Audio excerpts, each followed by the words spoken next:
Il était 2 heures du matin quand la soif m'a réveillé.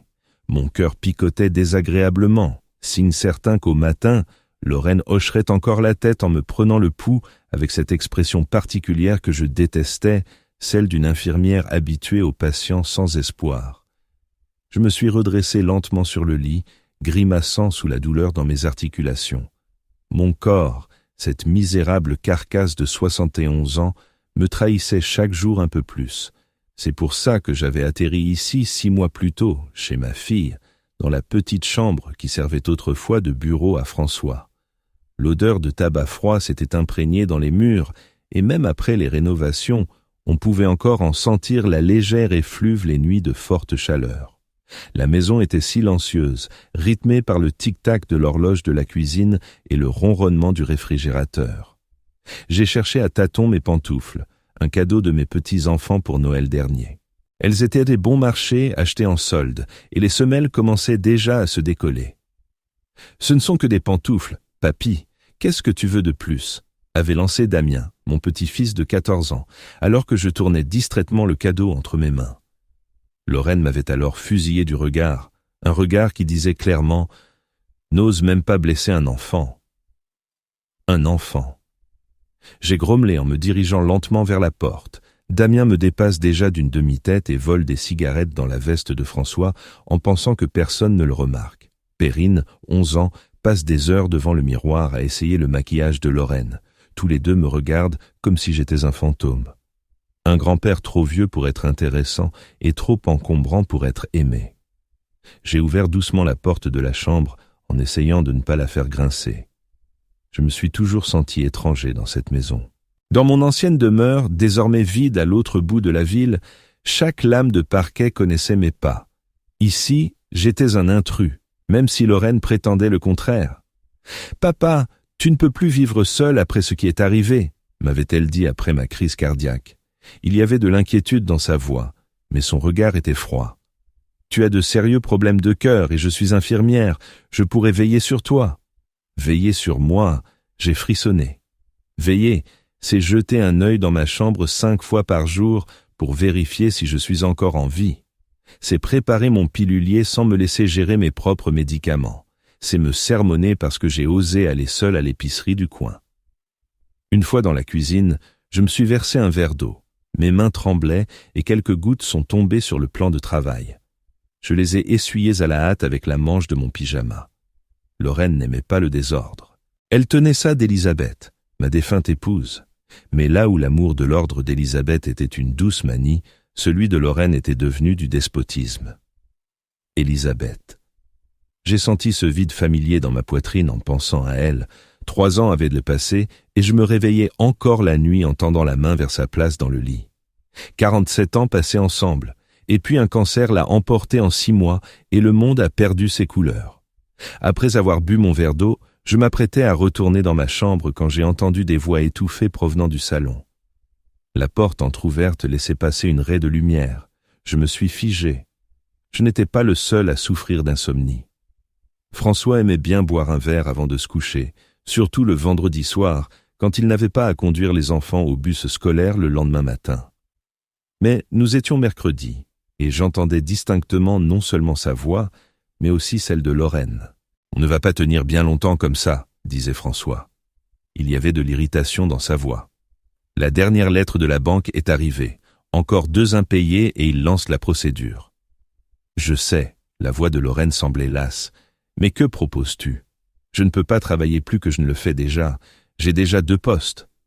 La maison de ton père étant la solution, a dit François. Et quelque chose dans son ton m'a fait tressaillir. Elle est vide, et nous, on est là à rembourser ces foutus crédits. Si on la vendait... François, on en a déjà parlé. Papa ne sera jamais d'accord. Cette maison, c'est tout ce qui lui reste. Il serait d'accord s'il n'était pas si têtu. Bordel, Laurie, on fait tout pour lui. Il vit chez nous, il mange notre nourriture, il occupe une chambre. Et qu'est-ce qu'on a en retour? Sa misérable retraite qui couvre à peine ses propres médicaments. Je suis resté pétrifié près de la porte de la cuisine. Ces mots me brûlaient comme de l'acide. Alors c'est comme ça qu'il me voyait, un fardeau, une bouche de plus à nourrir. J'avais proposé de payer un loyer, Mais Lorraine avait refusé, disant que c'était insultant. Maintenant, je comprenais pourquoi. Ma maigre retraite finissait de toute façon dans leur poche. Et que suggères-tu ? Une note d'acier était apparue dans la voix de Lorraine. Le mettre à la rue ? Il y eut une pause, et j'ai senti un frisson glacial me parcourir l'échine. Non, ma chérie, je dis qu'il faut se débarrasser du vieux. J'ai failli lâcher mon verre. J'ai plaqué ma main sur ma bouche pour ne pas me trahir par un soupir. De quoi tu parles ? A chuchoté Lorraine. Mais il n'y avait pas de choc dans sa voix, plutôt de la lassitude. Écoute. La voix de François s'est faite plus basse et je me suis approché prudemment de la porte pour mieux entendre. Ton père est malade, son cœur ne tient qu'à un fil. Une bonne crise et c'est fini.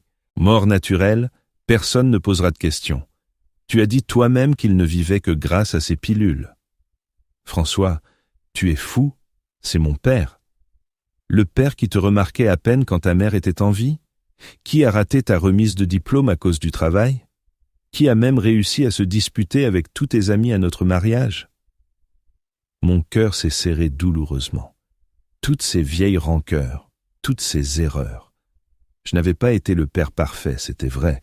J'avais trop travaillé, j'avais été trop strict. J'avais essayé de recoller les morceaux après la mort d'Élisabeth, mais apparemment, il était trop tard. Ça n'a pas d'importance, a répondu Lorraine, mais sa voix tremblait. Ce que tu proposes, c'est un meurtre. Pas si personne ne le découvre, a insisté François. Tu as accès à des médicaments à l'hôpital, quelque chose qui provoquerait une crise cardiaque sans laisser de traces. Il mourra dans son sommeil, sans douleur. Tu seras là, tu feras ce qu'il faut, tu appelleras les secours quand il sera trop tard. Personne ne soupçonnera une infirmière avec 20 ans d'expérience. Il y eut un silence, un long et terrible silence. Je sentais mon cœur battre à tout rompre dans ma poitrine, menaçant de me trahir par une crise, là, juste derrière la porte. Je ne peux pas, François. C'est mal. Et le fait qu'on va perdre la maison à cause des crédits, c'est bien ça. Et que les enfants se retrouvent sans toi, c'est bien aussi. Laurie, ton père n'en a plus pour longtemps de toute façon. On ne ferait que hâter l'inévitable et résoudre nos problèmes. Silence à nouveau. J'avais peine à respirer.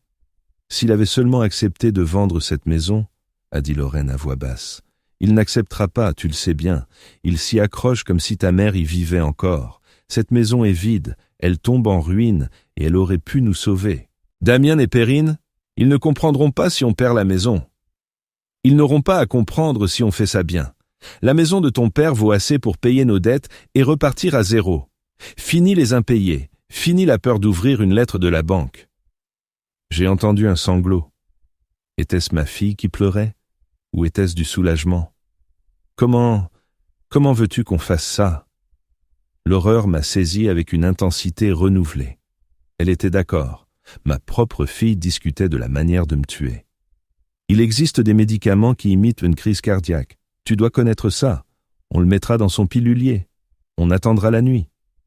Et puis il ne se réveillera pas, a terminé Lorraine pour lui. Sa voix semblait étrangement détachée. Je peux avoir de la digoxine. Une dose trop forte provoque un arrêt cardiaque. Son médecin ne sera pas surpris vu son dossier médical. Le verre a fini par glisser de mes doigts et est tombé sur le lino avec un bruit sourd. Les voix dans le salon se sont tues un instant. « C'est quoi ça ?» J'ai entendu la voix inquiète de François. « Ce doit être papa qui s'est réveillé », a répondu Lorraine. « Je vais voir. » J'avais quelques secondes. La panique m'a submergé. S'ils réalisent ce que j'ai entendu, que je sais, ils n'attendront pas. Ils le feront ce soir. Je me suis précipité vers ma chambre, oubliant la douleur dans mes articulations, le poids qui m'oppressait la poitrine. Mon cœur battait comme un fou, et des points noirs dansaient devant mes yeux. Il ne manquerait plus que je meure d'une crise cardiaque maintenant, leur épargnant la peine. « Papa ?» La voix de Lorraine venait du couloir. « Tu es réveillé ?» Je me suis enfermé dans ma chambre et je me suis adossé à la porte, essayant de reprendre mon souffle. Que faire? Appeler la police? Et que dirais-je? Bonjour, ma fille et mon gendre prévoient de me tuer? Sans preuve, cela ressemblerait au délire d'un vieil homme sénile. « Papa ?» Lorraine a frappé à la porte. « Tout va bien ?» Son inquiétude, sa maudite fausse inquiétude. J'ai serré les poings. « Oui », ai-je répondu en essayant de donner à ma voix un ton endormi. « Je suis juste allé aux toilettes. Je me recouche. »« Tu es sûr que ça va ? Tu as pris tes médicaments du soir ? » ?»« Oui, ça va. Ne t'en fais pas. Bonne nuit, Lorraine. »« Bonne nuit, papa. » J'ai entendu ses pas s'éloigner dans le couloir, et c'est seulement alors que je me suis laissé glisser au sol. Je tremblais. Ma propre fille, la chair de ma chair. Elle et François voulaient me tuer. Me tuer pour de l'argent, pour la maison où j'avais vécu 40 ans, où chaque recoin gardait le souvenir d'Elisabeth. Mon esprit tournait à toute vitesse. Le matin, ils comprendront que j'ai tout entendu. À mon regard, à mon comportement. Je n'ai jamais été doué pour cacher mes émotions. Elisabeth le disait toujours, et Lorraine me connaît trop bien. Et alors, ils n'auront plus le choix. Ils le feront vite, peut-être même cette nuit. J'ai regardé autour de moi. Je dois fuir. Tout de suite, en pleine nuit. La chambre était silencieuse. Seul le tic-tac du réveil égrenait les secondes de la vie qui me restait. Agissant avec une hâte fébrile, j'ai sorti un vieux sac de sport de l'armoire. J'y ai jeté des sous-vêtements de rechange, un pull et des chaussettes. De mes mains tremblantes, j'ai sorti mes papiers et mon portefeuille de la table de nuit. Au fond du tiroir, j'ai trouvé une enveloppe avec de l'argent liquide. J'avais toujours gardé une somme pour les coups durs. Apparemment, le coup dur était arrivé. J'ai enfilé un jean, une chemise et par-dessus, un vieil imperméable. Dehors, c'est février, il fait froid, mais mieux vaut geler dehors que de mourir ici, des mains de ma propre fille. Après avoir mis mes bottines, j'ai ouvert prudemment la fenêtre. Heureusement, ma chambre était au rez-de-chaussée et il n'y avait que des lilas en dessous. Jetant un dernier regard et m'assurant que la maison était calme, j'ai enjambé le rebord. Mes vieilles articulations ont protesté, mais l'adrénaline a émoussé la douleur. L'air froid de la nuit m'a frappé au visage une fois dehors. Mon cœur battait toujours la chamade, menaçant de me lâcher à tout moment. Je ne pouvais pas me permettre de mourir maintenant, pas comme ça, pas en les laissant gagner. Lentement, en essayant de ne faire aucun bruit, j'ai traversé le jardin jusqu'au portillon. Il a grincé en s'ouvrant et je me suis figé, m'attendant à ce qu'une lumière s'allume dans la maison, que quelqu'un m'appelle, mais rien ne s'est passé. La rue était déserte, les lampadaires projetèrent des cercles jaunes sur l'asphalte. Où aller ? Je n'avais pas d'amis dans le quartier. Tous ceux que je connaissais vivaient près de ma vieille maison, à l'autre bout de la ville. J'ai avancé, simplement pour m'éloigner de la maison de Lorraine et François. Chaque pas était difficile. L'air froid me brûlait les poumons, mais la peur me poussait en avant. La peur et l'amertume de la trahison. Se débarrasser du vieux résonnait dans mes oreilles. Je n'étais devenu pour eux qu'un vieux, un fardeau, un obstacle à la résolution de leurs problèmes financiers. Je marchais dans l'avenue Foch en pleine nuit, un vieil homme aux cheveux gris avec un sac fuyant la maison de sa propre fille. Je marchais pour sauver ma vie, sans savoir où ni vers qui, mais sachant exactement de quoi je fuyais. Des proches devenus des étrangers, un sang empoisonné par la cupidité. Leur plan tombera à l'eau demain, quand ils découvriront ma disparition. Ils ne pourront pas me tuer s'ils ne me trouvent pas. Et je ferai en sorte qu'ils ne me trouvent jamais, même si je dois recommencer une nouvelle vie à 71 ans. Quelque part au fond de moi, j'espérais que ce n'était qu'un cauchemar, que je me réveillerais le matin dans mon lit et que Lorraine m'apporterait ma bouillie d'avoine et mes pilules, comme d'habitude. Mais le vent glacial qui me giflait le visage disait le contraire. C'était la réalité, une réalité terrible et cruelle, dans laquelle ma propre fille voulait ma mort. À chaque pas, le froid s'infiltrait sous mon vieil imperméable.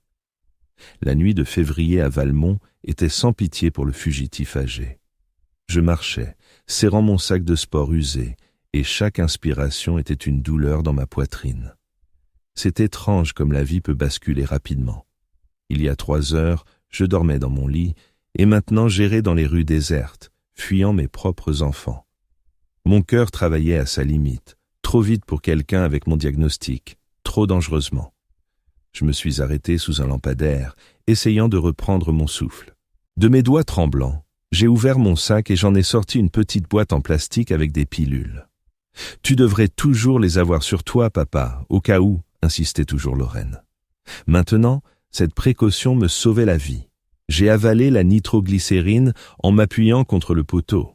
Le métal froid me brûlait même à travers le tissu de mon manteau.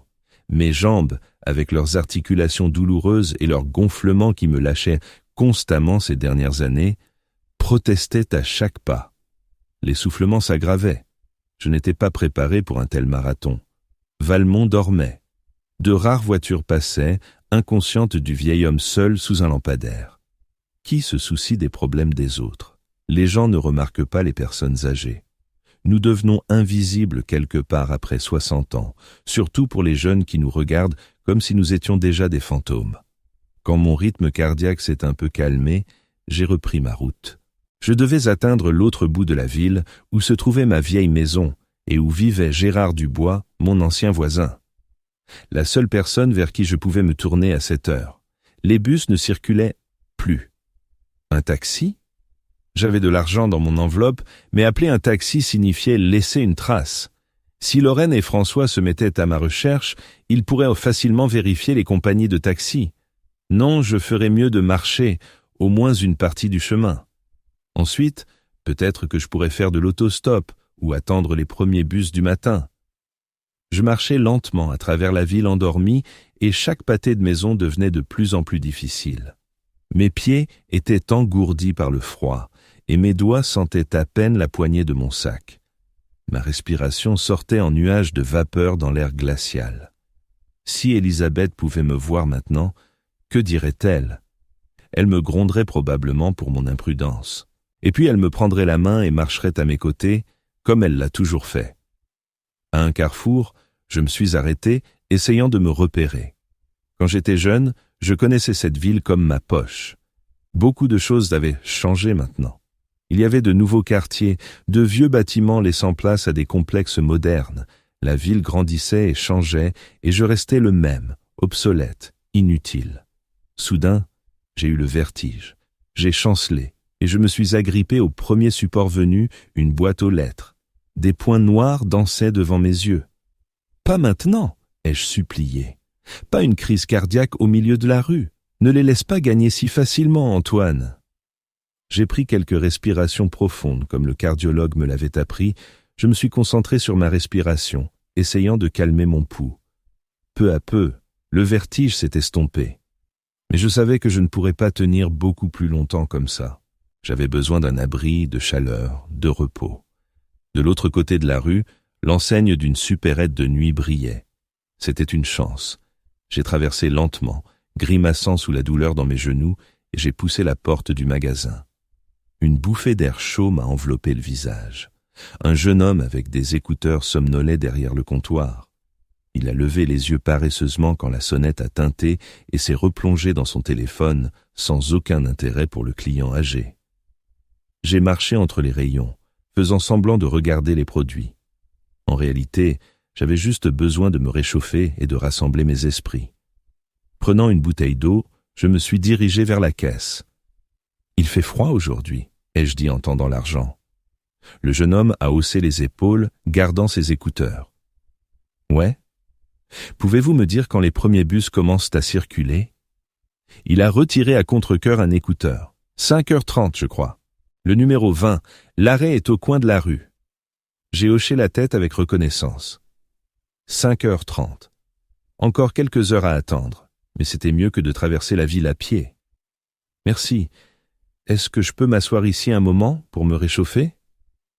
Le jeune homme m'a regardé d'un air évaluateur. Je devais avoir l'air pathétique, un vieil homme aux joues rouges et avec un sac en lambeaux. Seulement si vous achetez autre chose, a-t-il dit sans grand enthousiasme. Le patron n'aime pas que les clochards restent ici.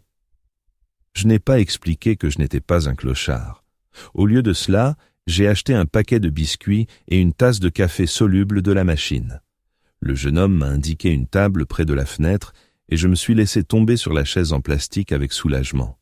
Le café chaud me réchauffait les mains. Je regardais la rue vide par la fenêtre et je pensais à la façon dont j'en étais arrivé là dans ma vie. 71 ans. Presque toute une vie derrière moi. Et me voilà assis dans une supérette de nuit, fuyant mes propres enfants qui veulent me tuer. Le temps s'étirait, terriblement lent. Je somnolais, me réveillant à chaque bruit. Enfin, le jour a commencé à poindre à l'extérieur. L'horloge murale indiquait 5 heures du matin. Il était temps de repartir. J'ai remercié le caissier, qui ne semblait même pas avoir remarqué que j'étais toujours là, et je suis sorti. L'aube colorait le ciel d'un rose pâle. Il faisait un peu plus chaud, ou peut-être que mon corps s'était simplement habitué au froid. L'arrêt de bus était vide. Je me suis assis sur un banc, serrant fermement mon sac. Il n'y a personne à voler à cette heure matinale, mais l'habitude de ne pas faire confiance à ceux qui m'entourent était profondément ancrée. Élisabeth disait toujours que j'étais trop méfiant. Eh bien maintenant, cette méfiance pourrait me sauver la vie. Le bus est arrivé pile à l'heure. Le chauffeur, un homme fatigué d'âge mûr, m'a jeté un regard indifférent alors que je lui tendais l'argent pour mon ticket. Je n'étais pour lui qu'un autre passager matinal, invisible.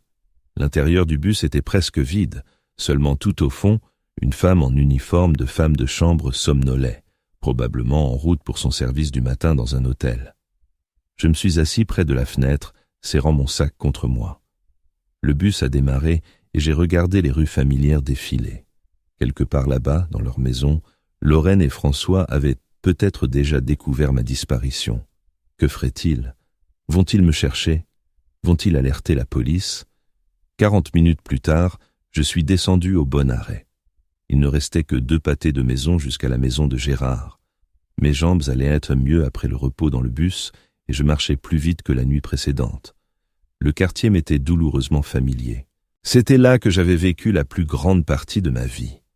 C'est ici qu'Élisabeth et moi avions élevé Lorraine. C'est ici que nous avions fait des plans pour un avenir qui était maintenant révolu. La maison de Gérard était exactement comme je m'en souvenais, une petite maison de plain-pied avec un toit vert et une clôture blanche. Gérard avait toujours été fier de son jardin. Mais maintenant, en février, le jardin était nu et sans vie. Je me suis arrêté avec hésitation au portail. 6h30 du matin. Trop tôt pour une visite, mais je n'avais pas le choix. Rassemblant mon courage, j'ai poussé le portillon et je suis allé jusqu'à la porte. La sonnette a retenti quelque part au fond de la maison. J'ai attendu, piétinant de froid et de nervosité. Que dirais-je à Gérard? Comment expliquerais-je mon arrivée si matinale? La vérité? Qui croirait une histoire aussi folle? Un instant plus tard, des pas ont résonné derrière la porte.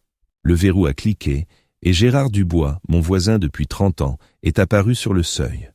Il avait beaucoup vieilli depuis la dernière fois que je l'avais vu. Ses cheveux étaient complètement gris, son visage ridé, mais ses yeux étaient restés les mêmes, clairs et attentifs. « Antoine !» La surprise dans sa voix était authentique. « Mais qu'est-ce que tu fiches ici si tôt ?»« Gérard !» Ma voix tremblait. « Je suis désolé de te déranger. J'ai besoin d'aide. » Il m'a dévisagé pendant quelques secondes, puis s'est écarté. « Entre. Tu as une sale mine. » J'ai franchi le seuil avec gratitude. La maison était chaude et sentait le café. Gérard était probablement déjà levé et préparait son petit déjeuner. « Viens dans la cuisine, » a-t-il dit en fermant la porte. « Je viens de mettre la cafetière en marche. » J'ai suivi le couloir familier. La maison de Gérard n'avait pas beaucoup changé au fil des ans. Les mêmes tableaux au mur, les mêmes tapis usés. Après la mort de sa femme Marguerite, il avait vécu seul, tout comme moi après le départ d'Élisabeth, sauf qu'il avait plus de chance. Ses enfants vivaient dans d'autres régions et ne pouvaient pas contrôler chacun de ses mouvements. Dans la cuisine, Gérard m'a indiqué une chaise et a versé silencieusement du café dans 2 tasses. Il en a posé une devant moi et s'est assis en face.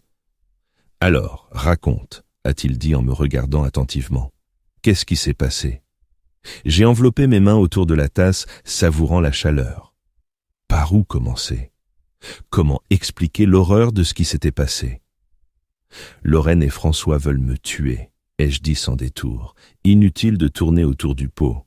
Gérard a cligné des yeux. Sa main tenant la tasse s'est figée à mi-chemin de sa bouche. Quoi? Je les ai entendus parler la nuit dernière. Ils prévoient de mettre quelque chose dans mes médicaments, Quelque chose qui me donnera une crise cardiaque. Ils veulent vendre ma maison pour rembourser leur crédit. Gérard a posé lentement la tasse. Son visage reflétait l'inquiétude, mais pas le choc, plutôt le doute. « Antoine, tu es sûr de ce que tu dis? Tu n'as pas rêvé ?» ?»« Non. » J'ai secoué la tête. « Je les ai entendus de mes propres oreilles. François a dit « Il faut se débarrasser du vieux. » Et Lorraine, ma propre fille, elle a accepté. Elle a dit qu'elle pouvait se procurer un médicament à l'hôpital. Gérard s'est frotté le menton. Je voyais bien qu'il ne me croyait pas. Et qui le ferait? L'histoire ressemblait au délire d'un paranoïaque. « Écoute, » a-t-il commencé prudemment, « je sais que ça a été dur pour toi depuis la mort d'Élisabeth. Et emménager chez Lorraine, c'est un grand changement. Parfois, dans ces situations, on se sent... Je ne suis pas fou. J'ai élevé la voix et mon cœur a immédiatement résonné d'une douleur aiguë. Bon sang, Gérard, je ne suis pas fou. Je les ai entendus parler. Ils discutèrent de la façon de mettre quelque chose dans mes médicaments. Lorraine a dit « Digoxine ». Elle est infirmière, elle sait comment faire pour que ça ait l'air naturel. Gérard a levé les mains dans un geste conciliant. « D'accord, d'accord, ne nous énervons pas. Raconte-moi tout dans l'ordre. » J'ai pris une profonde inspiration en essayant de me calmer. Puis j'ai détaillé comment je m'étais réveillé dans la nuit, comment je les avais entendus parler dans le salon, ce qu'ils avaient dit. Gérard a écouté en silence, sans m'interrompre. Quand j'ai fini, il a fixé sa tasse pendant un long moment, comme s'il y cherchait des réponses. « C'est une accusation grave, Antoine, » a-t-il dit enfin. « Tu te rends compte que sans preuve... » Je sais. Je me suis frotté les yeux avec lassitude. C'est pour ça que je ne suis pas allé à la police. Qui va croire un vieil homme qui accuse sa fille infirmière de tentative de meurtre? Ils diront que je suis fou, ou que c'est un effet secondaire des médicaments. Gérard a hoché la tête. Il comprenait la situation aussi bien que moi. « Qu'est-ce que tu comptes faire ?» J'ai haussé les épaules. Je n'avais pas vraiment de plan. Je ne faisais que fuir pour sauver ma vie. Je ne sais pas. J'ai besoin d'un endroit où attendre pour réfléchir, peut-être trouver un moyen de prouver leurs intentions. Gérard a tapoté ses doigts sur la table, pensif. « Tu peux rester ici quelques jours, » a-t-il dit finalement. « J'ai une chambre d'amis. Mais ensuite, il faudra décider de quelque chose, si ce que tu dis est vrai. » « C'est vrai, Gérard. » Je l'ai regardé droit dans les yeux. « Je le jure sur ma vie. » Il a soupiré. « Bon, je te crois. Ou du moins, j'essaie de te croire. Mais nous avons besoin de preuves si tu veux faire quelque chose. » « Quel genre de preuves ? » J'ai écarté les mains. « Enregistrer leur conversation ? Les faire avouer ? » « Je ne sais pas, » a répondu honnêtement Gérard. « Mais on trouvera quelque chose. En attendant, tu devrais te reposer. Tu as l'air épuisé. » Il avait raison. La fatigue m'accablait.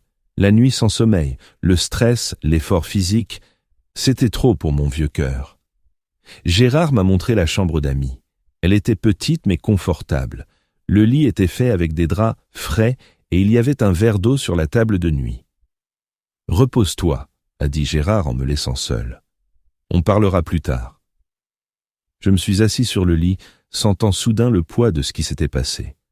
Ma fille voulait ma mort. Comment en était-on arrivé là? Où avais-je fait une erreur dans son éducation? Ou était-ce François qui la manipulait? Les pensées tourbillonnaient dans ma tête, ne me laissant aucun repos. Mais la fatigue a eu raison de moi, et je me suis allongé sans me déshabiller. La dernière chose à laquelle j'ai pensé avant de m'endormir était « Me trouveront-ils ici? Et que se passera-t-il s'ils le font ?» Je me suis réveillé au son de la télévision. Il faisait sombre dans la pièce. Les rideaux étaient tirés, mais je pouvais dire à la raie de lumière sous la porte qu'il faisait jour. Le réveil sur la table de nuit indiquait 14 heures.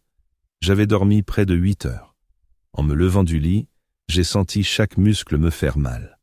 La marche nocturne n'était pas passée inaperçue pour mon vieux corps. J'ai écouté mon cœur. Il battait régulièrement, sans interruption. Bon signe. Après m'être lavé dans la petite salle de bain, je suis sorti dans le salon. Gérard était assis dans un fauteuil devant la télé, regardant les informations. « Tu es réveillé ?» a-t-il dit en me voyant. Comment tu te sens? J'ai connu des jours meilleurs, ai-je dit honnêtement en m'affaissant sur le canapé. Mais je suis en vie, et c'est ce qui compte. Gérard a hoché la tête et a montré la télé. Regarde. Il y avait un programme d'informations locales à l'écran, et j'ai été horrifié de voir ma photo. En dessous, défilait la ligne « Personne âgée souffrant d'insuffisance cardiaque recherchée ». La présentatrice disait « La police de Valmont demande de l'aide pour retrouver Antoine Lambert, 71 ans, qui a disparu la nuit dernière du domicile de sa fille.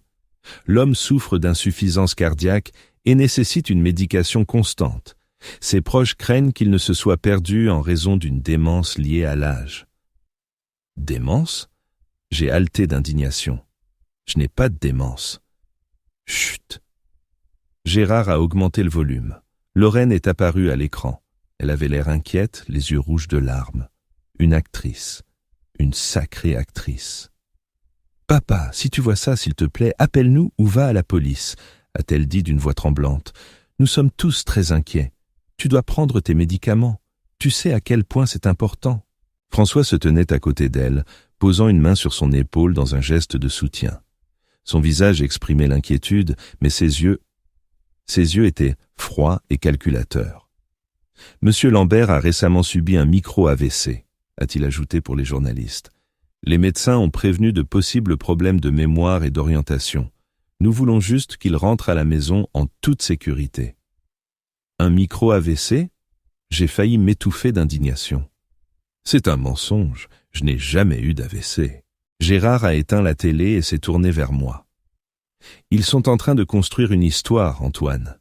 S'ils te trouvent, on aura l'impression que tu souffres vraiment de démence et que tu t'es enfui de la maison dans un état de confusion. Je me suis adossé au canapé, abasourdi. Ils avaient repensé à tout. Si je me présentais et leur parlais de mes soupçons, qui me croirait? Un homme qui, selon sa famille, souffre de démence après un micro-AVC. Ils sont en train de me transformer en un vieil homme fou, ai-je chuchoté, pour que personne ne croie mes paroles. Gérard a hoché la tête sombrement. Et ils le font assez habilement. Lorraine est infirmière, sa parole a du poids. Si elle dit que tu as la démence, les gens la croiront plutôt que moi, ai-je terminé sa pensée. Gérard, qu'est-ce que je dois faire? Il s'est frotté le menton, pensif. Nous avons besoin de preuves, Antoine, des preuves irréfutables de leurs intentions. Sans ça, tu vas vraiment passer pour un vieil homme paranoïaque. Mais comment? Comment puis-je prouver quelque chose que j'ai entendu par hasard? Gérard n'a pas eu le temps de répondre. La sonnette a retenti et nous avons tous les deux sursauté. Un éclair de peur m'a traversé. M'avait-il déjà trouvé? Reste ici, a chuchoté Gérard en se levant. Je vais voir qui c'est.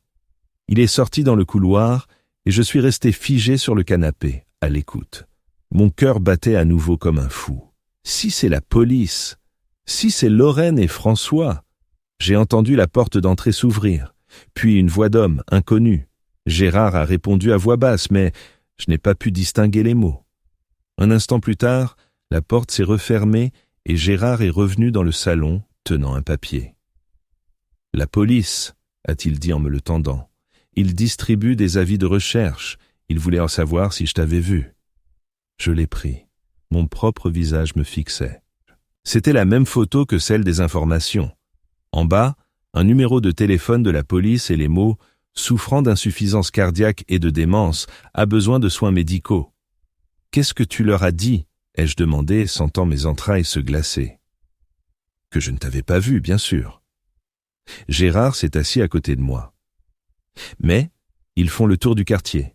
Tôt ou tard, ils pourraient revenir avec un mandat de perquisition, surtout si Lorraine se souvient que nous étions voisins. » J'ai serré la feuille dans ma main, sentant le désespoir s'installer. J'étais donc piégé. Si je sors, je serai reconnu. Si je reste ici, je risque de te causer des ennuis. Gérard a posé sa main sur mon épaule.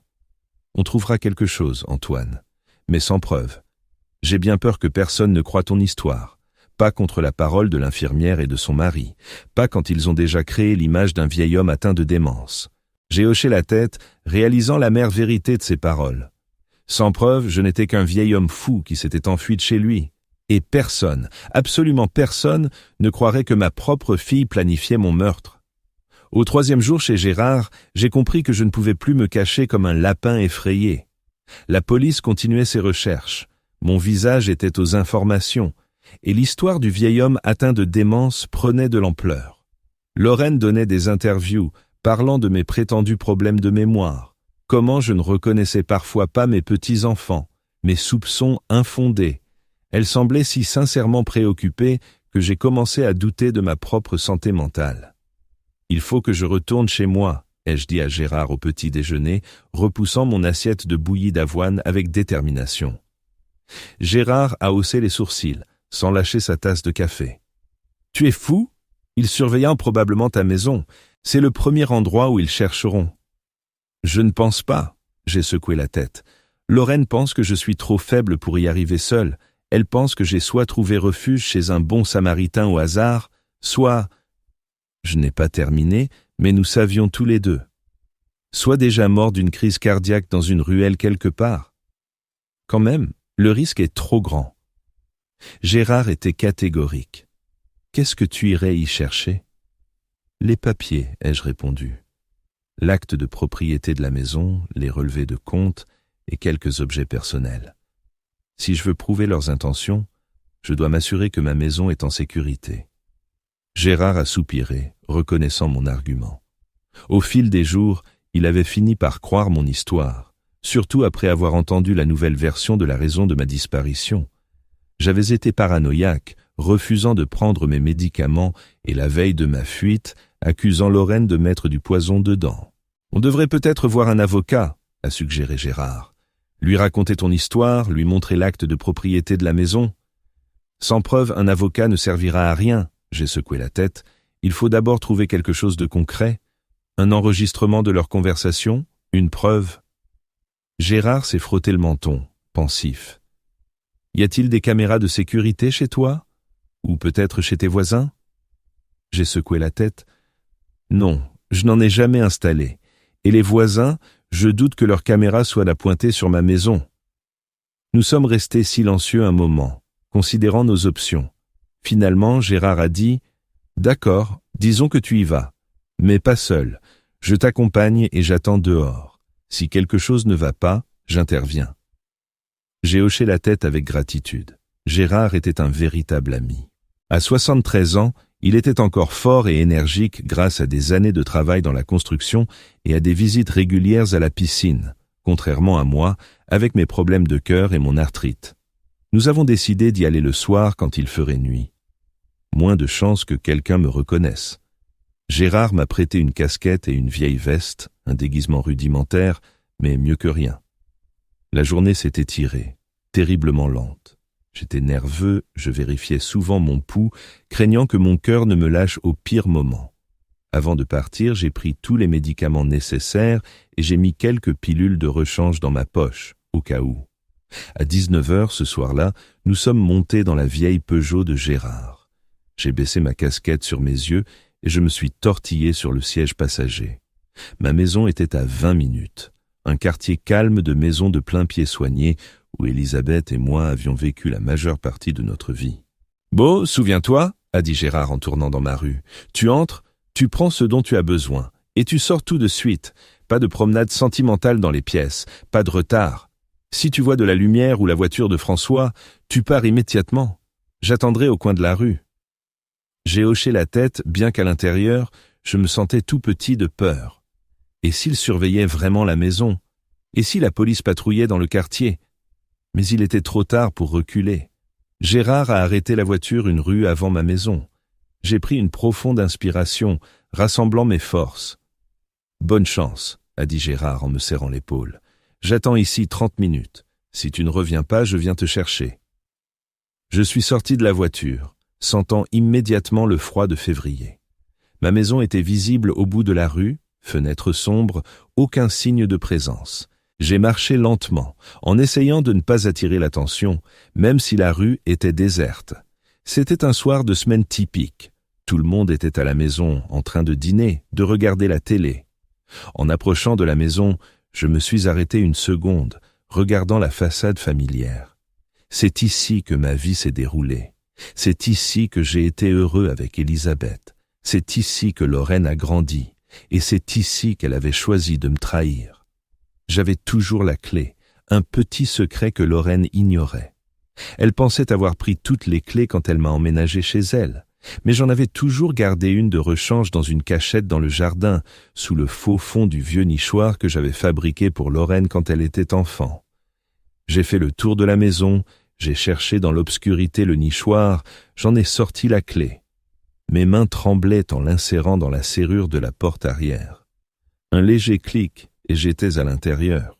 La maison sentait le renfermé et la poussière. 6 mois sans aération, sans vie. Je me suis déplacé prudemment, sans allumer les lumières, en me repérant de mémoire. J'ai traversé la cuisine jusqu'à mon bureau, où un tiroir contenait tous les papiers importants. Le clair de lune qui filtrait par la fenêtre sans rideau offrait un éclairage suffisant. J'ai ouvert le tiroir du bureau et j'ai commencé à parcourir les dossiers. Papiers de la maison, assurance, relevé bancaire. Tout était en place. J'étais en train de mettre les papiers dans le sac que j'avais apporté avec moi quand j'ai entendu le bruit d'une voiture qui s'arrêtait. Mon cœur a raté un battement. Je me suis figé à l'écoute. Une portière de voiture a claqué, puis une seconde. Des voix. Je les ai reconnues immédiatement. Lorraine et François. La panique m'a envahi d'une vague froide. Ils sont là. J'ai cherché un abri du regard. Il n'y avait nulle part où se cacher dans le bureau.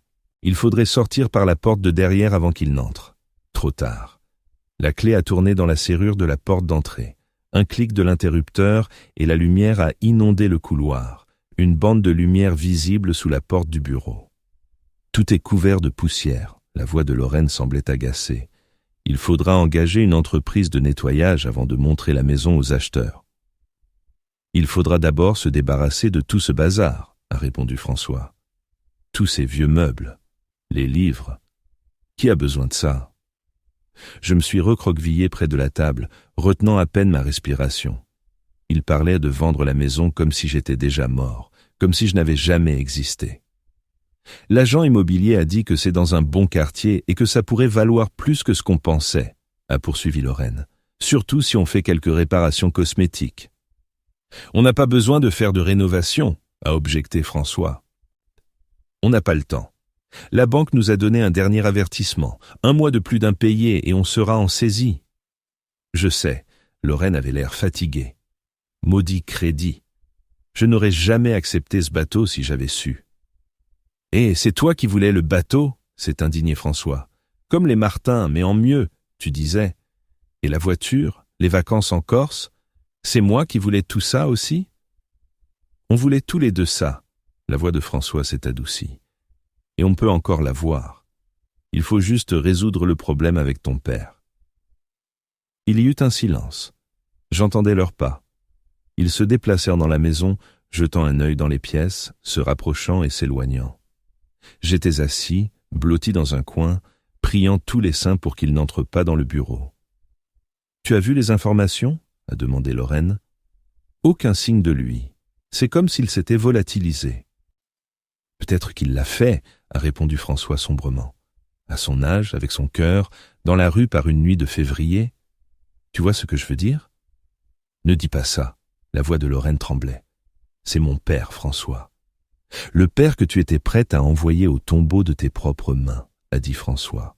« Ne joue pas à la fille attentionnée, Laurie. On sait tous les deux que tu ne l'as jamais beaucoup aimée. »« C'est différent, » a dit Lorraine à voix basse. « Une situation contrôlée, c'est une chose. Je le fais en douceur, sans douleur. C'en est une autre de penser qu'il est peut-être en train de geler ou de mourir de faim quelque part, ou qu'il est déjà mort. » « Ça suffit, » l'a coupé François. « Il faut penser à l'avenir, à comment sauver notre maison, nos vies. Disparu, c'est même mieux. Pas besoin de s'embêter avec des médicaments contrefaits. Et s'il est retrouvé ?» J'entendais la peur dans la voix de Lorraine. « S'il a dit à quelqu'un qu'il nous avait entendu parler ?»« À qui ?» a ricané François. « Il n'a pas d'amis. Tous ses vieux copains sont au cimetière. Et s'il est allé à la police, qui le croirait? Une infirmière, 20 ans d'expérience, une mère modèle, une fille attentionnée contre un vieil homme atteint de démence qui a perdu la tête. »« Il n'a pas de démence, » a dit Lorraine à voix basse. La police ne le sait pas, la voix de François semblait suffisante. Et les médecins non plus. Et le dossier médical peut être modifié, tu y as accès. Lorraine a soupiré. D'accord, allons voir le reste des pièces. Il faut faire une liste de ce qu'on peut jeter et de ce qu'on peut vendre. Leurs pas se sont approchés de la porte du bureau. Je me suis figé à bout de souffle. Mon cœur battait si fort qu'il me semblait qu'il devait l'entendre. La poignée de la porte a tourné et la lumière du couloir a inondé la pièce. Je me suis blotti dans le coin derrière le bureau, priant tous les dieux pour qu'ils ne me voient pas. « Il y a beaucoup de paperasse ici », a dit Lorraine en allumant la lumière du bureau. « Il faudra que je trie tout ça. »« Une autre fois », a répondu François. « Il se fait tard. Finissons de regarder et rentrons à la maison. J'ai un vol à 6 heures demain matin. » « D'accord. » Lorraine a éteint la lumière et a fermé la porte. J'ai expiré, sentant une sueur froide couler sur mon front. Il n'avait pas remarqué le tiroir du bureau ouvert. Il ne m'avait pas remarqué dans le coin. Une inspection trop superficielle, juste une estimation du travail à faire à l'avenir. Leurs voix ont commencé à s'éloigner. Ils discutaient de ce qu'il fallait faire des meubles, du prix à demander pour la maison, de qui engager pour le nettoyage.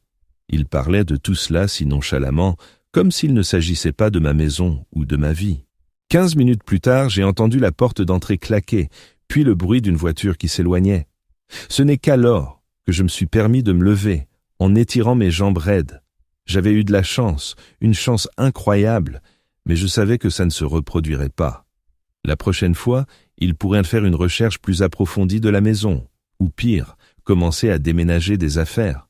Je devais agir vite. J'ai fini de rassembler mes papiers, j'ai ajouté quelques photos d'Elisabeth, notre certificat de mariage, sa dernière lettre à moi dans mon sac. Des objets personnels que je ne voulais pas laisser à Lorraine et François. Alors que je m'apprêtais à partir, j'ai remarqué une vieille boîte d'électronique sur l'étagère. Je l'ai ouverte par curiosité. À l'intérieur se trouvait un magnétophone que j'utilisais il y a des années pour enregistrer mes notes, compact, avec des cassettes. Une antiquité selon les normes d'aujourd'hui, mais probablement encore en état de marche. J'ai pris l'enregistreur, j'ai vérifié les piles. L'appareil s'est animé. Le voyant rouge d'enregistrement clignotait lorsque le bouton était enfoncé. Ça marche. Il y avait aussi des cassettes de rechange dans la boîte. L'idée est venue soudainement. Si je pouvais les enregistrer en train de parler de leur plan de meurtre, si je pouvais obtenir des aveux sur bande, ce serait une preuve.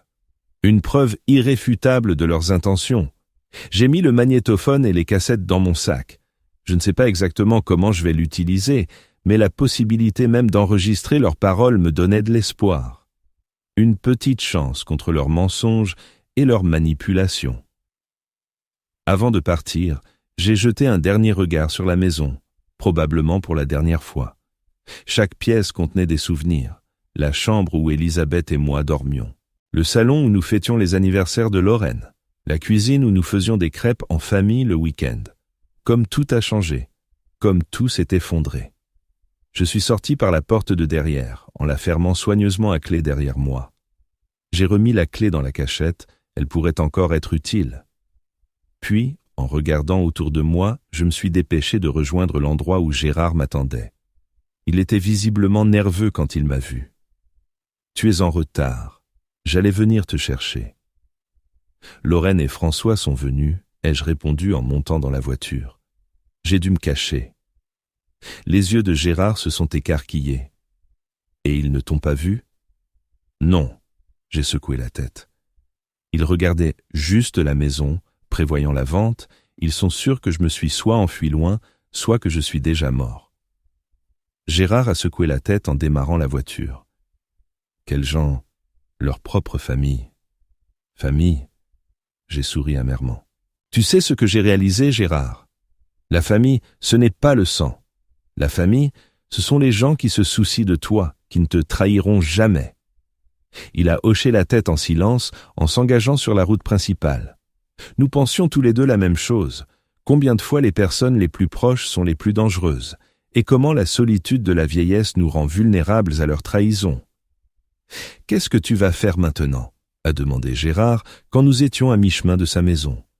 J'ai sorti le magnétophone de mon sac. J'ai trouvé ça dans le bureau. C'est vieux, mais ça marche. Si je peux enregistrer leurs aveux. » Gérard a sifflé. « Ce n'est pas une mauvaise idée, mais comment vas-tu faire ?»« Retourner chez eux, » ai-je songé. Le plan était risqué, presque insensé, mais je ne voyais pas d'autre moyen. « Oui, » ai-je dit enfin, « je vais rentrer. Je vais prétendre que j'ai perdu la mémoire, que je ne me souviens pas comment ni pourquoi je suis parti. Ils le croiront. Ça correspond à leur histoire sur ma démence. »« C'est trop dangereux, » a objecté Gérard. « Et s'ils essaient tout de suite ?»« Ils ne le feront pas, » j'ai secoué la tête. « Pas tout de suite, ils seront prudents. Il y a eu trop d'attention sur notre famille depuis ma disparition. Ils attendront que les choses se calment. En attendant, j'essaierai d'enregistrer leur conversation. » Gérard a secoué la tête d'un air désapprobateur, mais n'a pas discuté. Il a réalisé que je n'avais pas beaucoup de choix. Sans preuve, je n'étais qu'un vieil homme fugueur avec une démence présumée. Et avec un enregistrement de leurs aveux, avec la cassette, j'aurais une chance. Nous sommes retournés chez Gérard et avons passé le reste de la soirée à élaborer un plan. Comment je contacterai Lorraine, ce que je dirai sur ma disparition, comment je cacherai le magnétophone, ou je le garderai pour qu'il ne le trouve pas. C'était un plan risqué, mais c'était le seul moyen de me protéger et de protéger ma maison. Le seul moyen de prouver que je n'étais pas un vieil homme sénile qui avait perdu la tête, mais une victime de la cupidité de mes propres enfants. En m'endormant cette nuit-là, j'ai pensé à Elisabeth. Que dirait-elle si elle savait ce que notre fille était devenue? Que ferait-elle à ma place? La réponse était évidente. Elisabeth s'était toujours battue pour la justice. Elle n'abandonnerait pas, ne les laisserait pas gagner. Et moi non plus. Pour la mémoire d'Elisabeth, pour moi-même. Pour prouver que la vieillesse ne rend pas un homme impuissant et sans défense. Même avec un mauvais cœur, on peut trouver la force de se battre quand sa vie est en jeu. Le lendemain matin a commencé par des préparatifs. Gérard m'a aidé à vérifier l'enregistreur. Nous avons enregistré un message de test, nous l'avons écouté. Nous nous sommes assurés que la qualité était acceptable. Ensuite, nous avons discuté de l'endroit où je le cacherais. Les poches, ça ne marchera pas, a raisonné Gérard. C'est trop visible. Et s'ils soupçonnent quelque chose, ils les vérifieront en premier. J'ai hoché la tête, passant en revue mes options dans mon esprit. Finalement, une décision est venue. Je porte habituellement un gilet sous ma chemise, ai-je dit.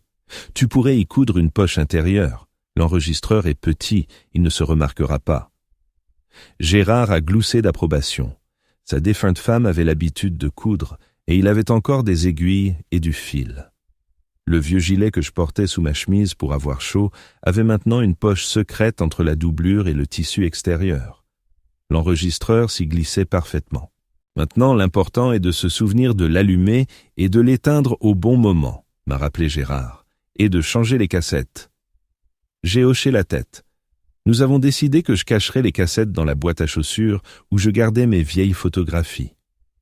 Lorraine ne s'était jamais intéressée à cette boîte, pensant que ce n'était que le fatras d'un vieil homme sentimental. Puis est venue la partie la plus difficile, l'appel téléphonique à Lorraine. Gérard et moi avons répété longtemps ce que je dirais.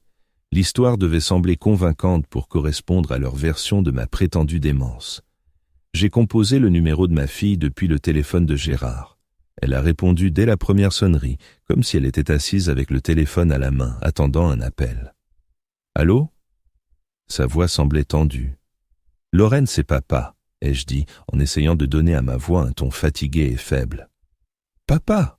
s'est-elle exclamée avec un soulagement si convaincant que j'ai presque cru à sa sincérité. « Mon Dieu, où es-tu?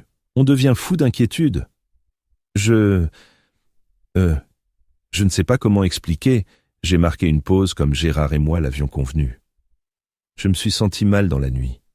Je suis sorti prendre l'air et je ne me souviens de rien. Je me suis réveillé à un arrêt de bus, une femme m'a aidé, m'a emmené chez elle. « Papa », la voix de Lorraine avait une pointe d'inquiétude d'infirmière professionnelle. « Tu as eu un épisode? Un micro-AVC peut-être? Tu te souviens de qui tu es? Où tu habites? » Bien sûr que je me souviens. J'ai essayé d'ajouter de l'irritation à ma voix. Je ne suis pas fou, Lorraine. C'est juste... Je ne sais pas ce qui m'a pris. J'ai senti que je devais fuir. que j'étais en danger. Ça s'appelle un épisode paranoïaque, papa. Sa voix est devenue douce, apaisante. Ça arrive chez les personnes âgées.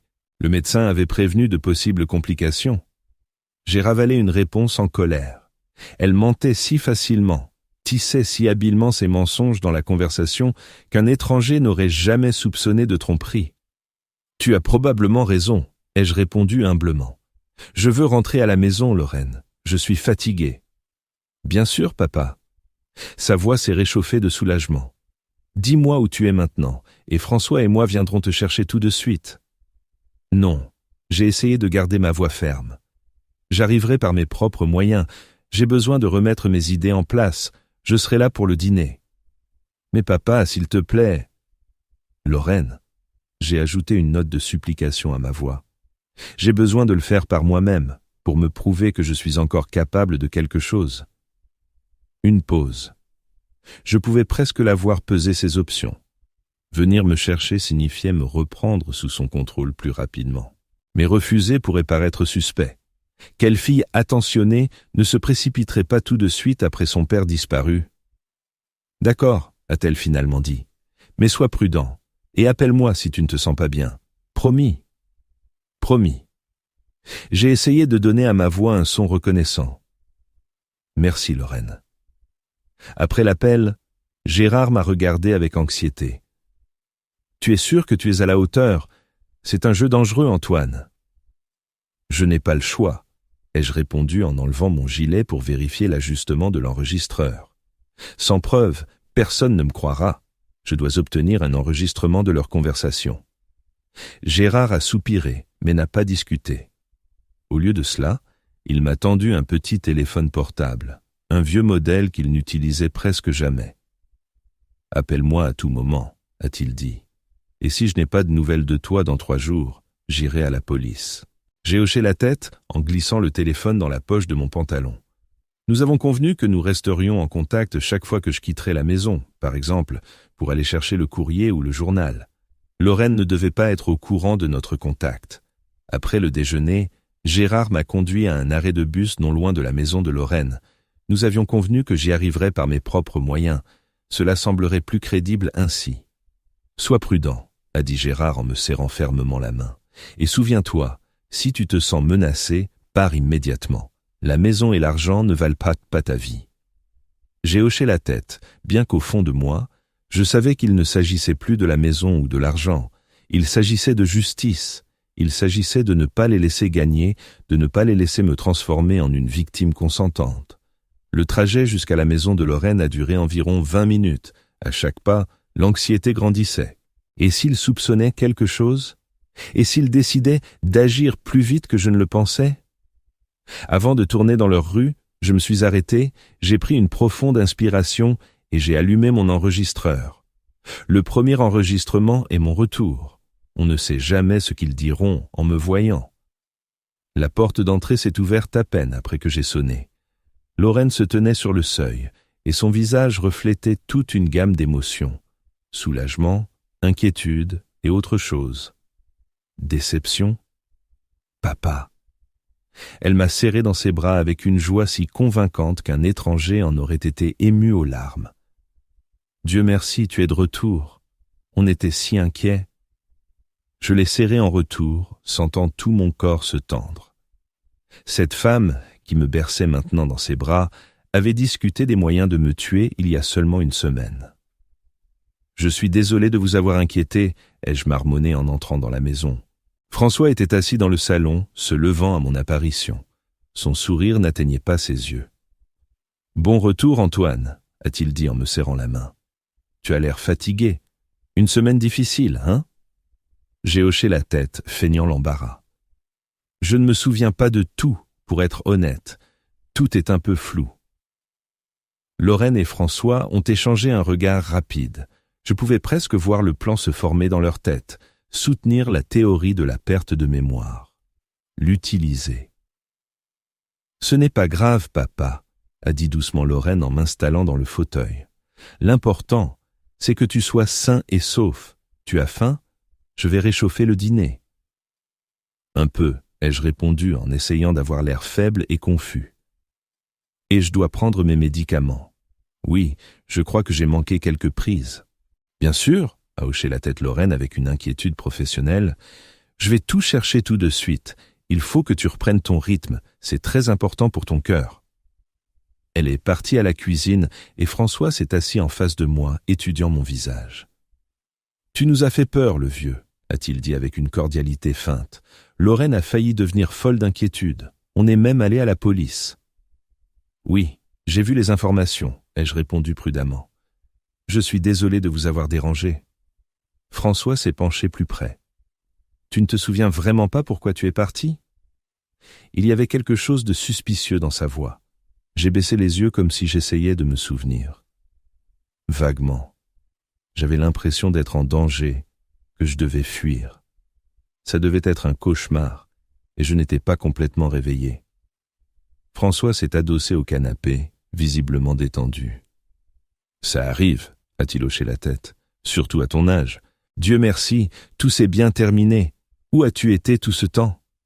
J'ai raconté une histoire préparée sur une femme gentille qui m'avait trouvé à l'arrêt de bus et m'avait recueilli, sur la façon dont ma mémoire revenait lentement, sur la façon dont j'avais décidé de rentrer chez moi en voyant les nouvelles de ma disparition.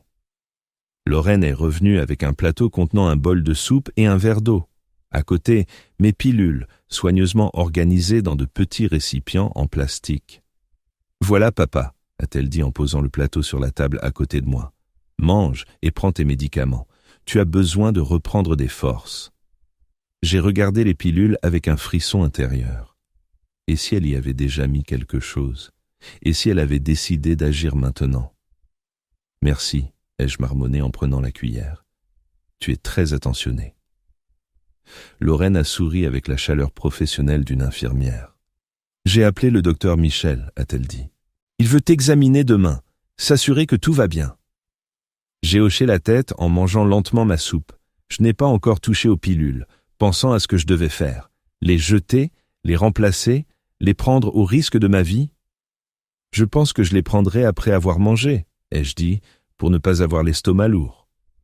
Lorraine a hoché la tête, ne soupçonnant apparemment pas de ruse. Bien sûr, papa, n'oublie pas, d'accord? Après le dîner, j'ai dit que je voulais me reposer. Lorraine m'a accompagné jusqu'à ma chambre, a soigneusement ajusté mon oreiller, a tiré les rideaux. « Repose-toi, papa », a-t-elle dit en m'embrassant sur le front. « Je suis si contente que tu sois de retour. » Quand elle est partie, j'ai discrètement éteint l'enregistreur. Le premier enregistrement était fait. Rien de particulièrement incriminant, mais c'est un début. L'important, c'est qu'il semble croire mon histoire de perte de mémoire. J'ai discrètement jeté les pilules dans les toilettes en allant à la salle de bain. Ça ne valait pas le risque. J'en avais de rechange dans mon sac que j'avais apporté avec moi, celle que Gérard m'avait donnée de sa propre réserve. C'est ce que j'ai pris à la place de celle que Lorraine m'avait donnée.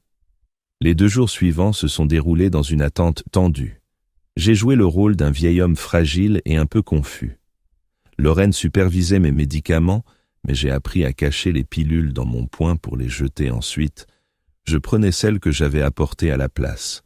La visite chez le docteur Michel s'est déroulée sans incident. Il m'a trouvé dans un état satisfaisant, compte tenu des circonstances, et m'a prescrit un sédatif pour prévenir d'autres épisodes. Lorraine a écouté attentivement toutes ses recommandations, comme une fille et une infirmière modèle. Le 3e jour après mon retour, la chance m'a souri. Je faisais une sieste l'après-midi dans ma chambre quand j'ai entendu François rentrer plus tôt que d'habitude. Lui et Lorraine parlèrent dans la cuisine, ignorant que j'étais réveillé. J'ai discrètement allumé l'enregistreur et j'ai entrouvert la porte pour mieux entendre. « Tu l'as eu » La voix de Lorraine semblait étouffée. « Oui », a répondu François. « Ton collègue n'a pas posé de questions. » « Non, je lui ai dit que c'était pour un patient atteint d'un cancer en phase terminale. C'est un type compréhensif. » Je me suis tendu, écoutant chaque mot. Ils parlèrent d'un médicament, celui avec lequel ils allaient mal à me tuer. « Quand est-ce qu'on commence » a demandé François. « Le temps presse et les factures s'accumulent. Il faut attendre encore un peu. » La voix de Lorraine semblait inquiète. « C'est trop risqué juste après son retour. Tout le monde se souvient encore de l'histoire de la disparition. » « Combien de temps? 1 semaine, 2 » La banque n'attendra pas éternellement, Laurie. Je sais. Il y avait de l'irritation dans sa voix. Tu crois que ça me fait plaisir? C'est mon père, bon sang. Celui qui t'a laissé, toi et ta mère, quand tu étais enfant, rappela François. Celui qui a manqué ta remise de diplôme à cause du travail, celui qui t'a critiqué toute ta vie. Peu importe, murmura Lorraine, ce que nous faisons reste lourd de conséquences. Lourd, oui, mais pas insensé, rétorqua François. C'est un vieil homme fatigué. On ne fait qu'avancer ce qui arrivera tôt ou tard, et mettre de l'ordre dans nos problèmes. Il y eut un silence. J'imaginais Lorraine luttant avec les restes de sa conscience. François la fixant, attendant une décision. « D'accord », a-t-elle dit enfin. « Dans une semaine. On commencera par de faibles doses dans ces médicaments du soir. On augmentera progressivement.